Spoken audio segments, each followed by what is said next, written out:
Good morning, and welcome to my 25 defense Ultimate Iron Man Chambers of Xeric solo Noprep.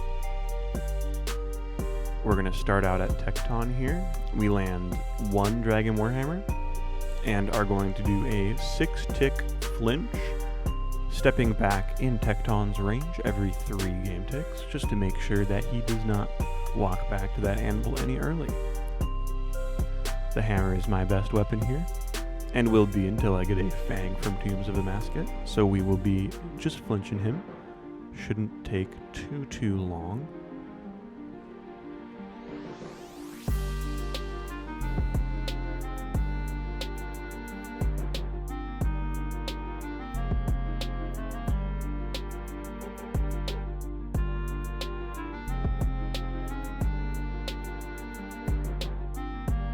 These overloads are going to be extremely important alongside these 6 Saradomin brews that I brought into the raid. I received these brews, restores, super combats, and staminas from a mixture of Dr. Jekyll randoms, Calphite Queen, and Theater of Blood. Alright, next we've got ourselves a Thieving room. The layout that I scouted for this raid is Tekton first for the overload. It's a 0 damage room, so in theory if I messed up we could reset, go again, and I would not have used any supplies. We've got Mystics next, so I will be imbuing my Salve Amulet with the Imbue Scroll that I currently have on my Slayer helmet. As I do not have a skeleton task, the helmet will not be helping for these.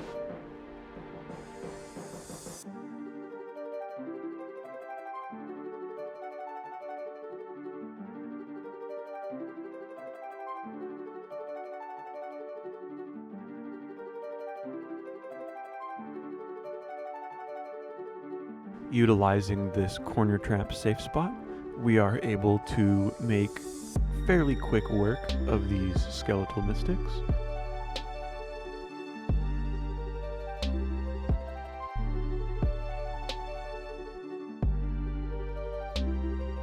Tagging both of them north here, making sure they attack me, and then corner trapping them on the rock structure on the east wall makes for an easy clear of this room. We took a little bit of upfront damage, and now we can just pew pew and clear it out.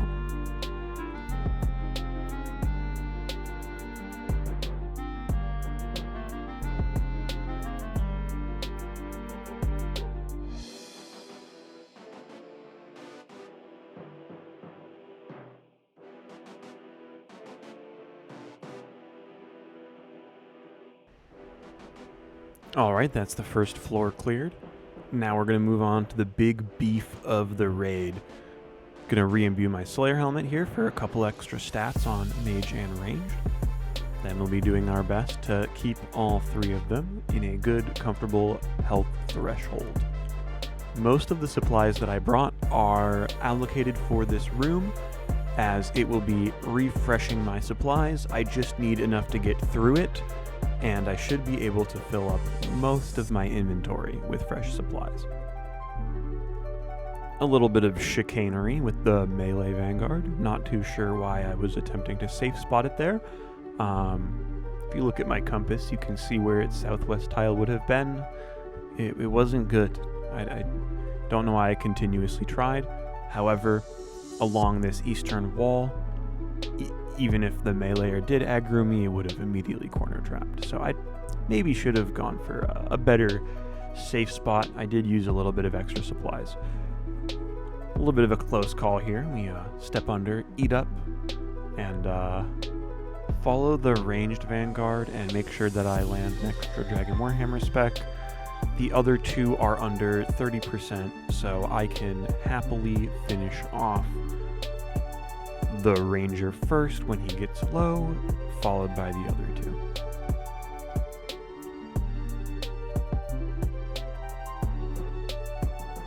Another close call due to that same melee Vanguard mishap. Really no excuse on that one. Shouldn't have mattered.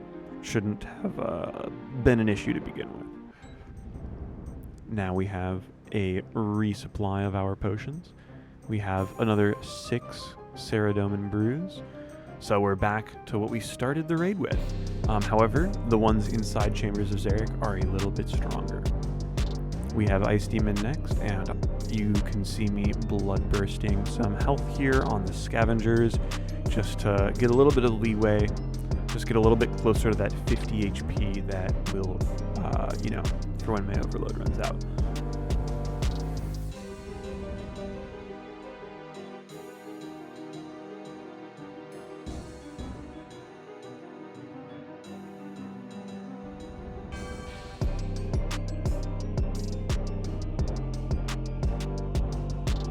I can just blood barrage Ice Demon, so we're gonna try that.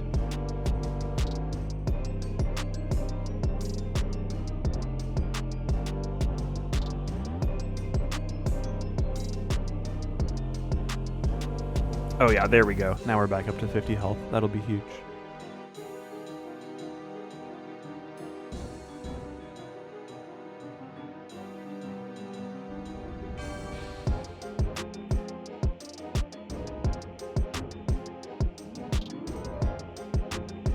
Because of the Vanguard room, I don't need to worry about preparing any more potions.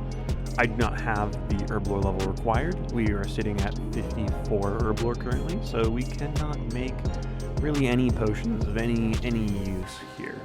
So we're going to take the potions we got from Vanguards and do a cheeky Noprep. Start off with a hammer on the melee hand. Since my max hit is very low, my DPS most of the time will never cripple the melee hand.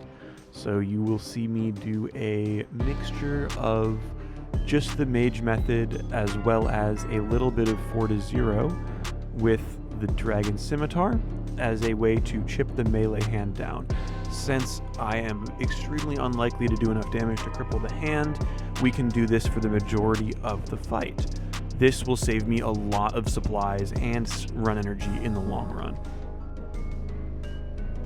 Unfortunately, because of my low defense level, misclicks require tanking a good amount of damage, even if I get my overhead prayer up. This is the natural way of PVMing on APR. This is what we do it for. The Warp Scepter does very low damage, so the Dragon Scimitar really has a chance to shine, especially when we hit the Dragon Warhammer specs. It's about time to go for another hammer spec here, as we're sitting at 100% special attack.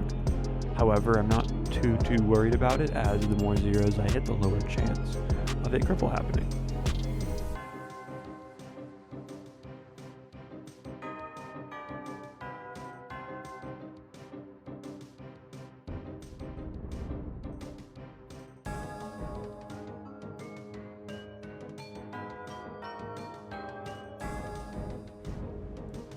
Alright, the first mage hand is down. We've got ourselves a little bit of an acid path here. Due to the lightning, I decided not to risk it or try to react. I decided to simply just run left and reset things. A little bit low health here. We are going to be tick-eating several times. When I am sitting underneath the max hit of Olm, I will be tick-eating every single attack. This is more efficient because my brews heal less than a max hit off prayer from Olm. This is the best way that I can conserve all 6 of my brews to the best of their potential. Right here, we switch to a little bit of 1-0 with Redemption on as an overhead. As I know I can proc it, I know it will be worth my time, and the hand is low health, so we just finish it off and don't worry about having to use any more supplies to finish off the first phase. Naturally, we miss our first hammer on second phase as well.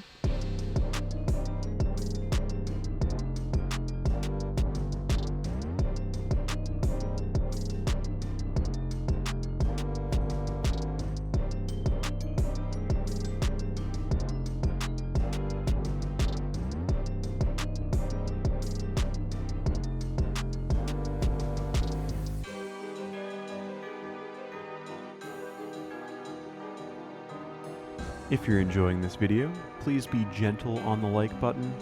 We don't want a repeat of last time.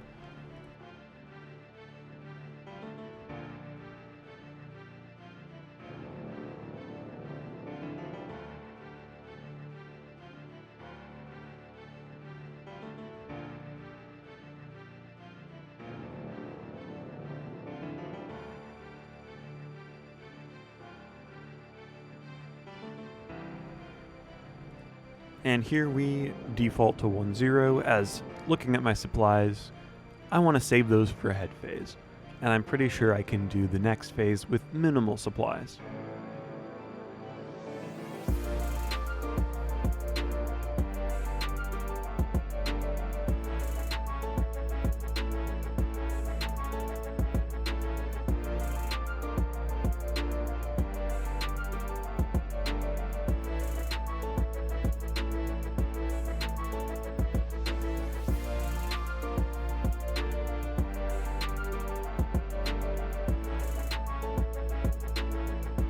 Alright, on to the final phase. For this phase, we will be doing 4-0 for the duration of the phase, switching between melee and mage to chisel down the melee hand without taking damage. Because of the healing special attack, which I'm, skipping all of the special attacks and auto attacks that Olm would be doing, the hand is not able to cripple. Looking at the stamina situation is a little bit scary at this point, as we have a full head phase to do ahead of us. And I got these stamina potions from Theater of Blood. I do not have the herblore level to make stamina potions. Unfortunately, this is just the cost of Chambers of Xeric for this account currently. But that kind of adds to the fun of it. It makes these solo Chambers of Xeric Nopreps that I'm able to do on this account just that much more special. And with some nice timing, we are able to finish off both of the hands back to back and get to procking some ruby bolts. I will be going for the 2-0 strategy, prioritizing dodging crystals for this Olm head phase, as I have 3 brews left and would like to really do what I can.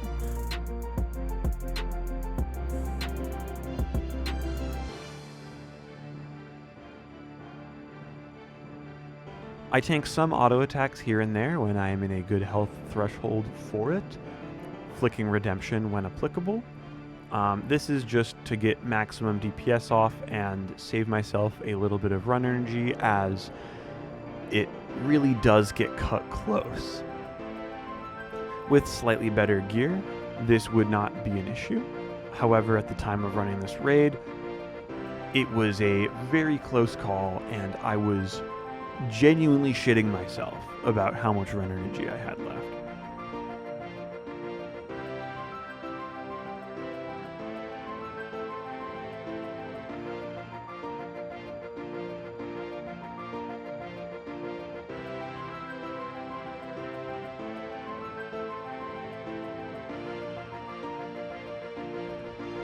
Some smart pathing to take care of one final acid path as we keep turning the head so he does not attack us every 8 ticks.